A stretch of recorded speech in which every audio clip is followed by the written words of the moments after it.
Good morning guys! Nice ko sa inyo i-share ang aking transaction for today from Spartan sending money to my GCash account. So ito ang aking account, narito ang ating services. I-click natin ang bills payment and then ilagay natin ang PIN code. So ang aking Spartan wallet ay may laman na 1,700 plus.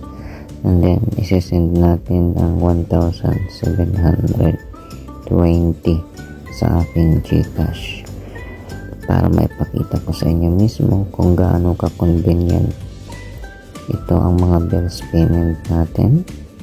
Ayan, tingnan natin dyan. Yan po ang mga services na pwede nating i-offer sa ating mga customers. Okay.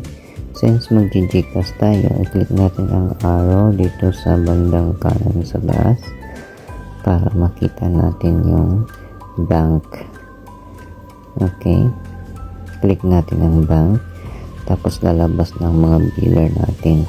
So hanapin natin syempre ang ating GCash. Ayun, nakita ko na. Ito guys, ang GCash right here. Okay. Group GCash. Tapos mag-iingat tayo guys para hindi tayo magkamali kasi pira ang transfer natin.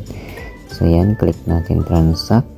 Yan na, ilagay natin ang GCash number tapos ang name kung sino yung may-ari ng GCash, and then syempre lahat ng details ng hiningin dyan yung amount.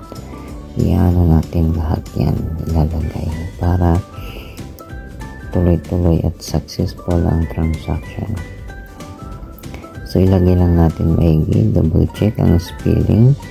Tapos guys, mapapansin nyo ang fee natin ay napaka mababa lang, 10 pesos. Ayan na, processing na guys. Okay, successful, well done. Ganyan kabilis at ka-convenient ang ating transactions sa GCash from Spartan. Ayan guys, so check natin ang ating GCash kung pumasok na. Ayan, pumasok na.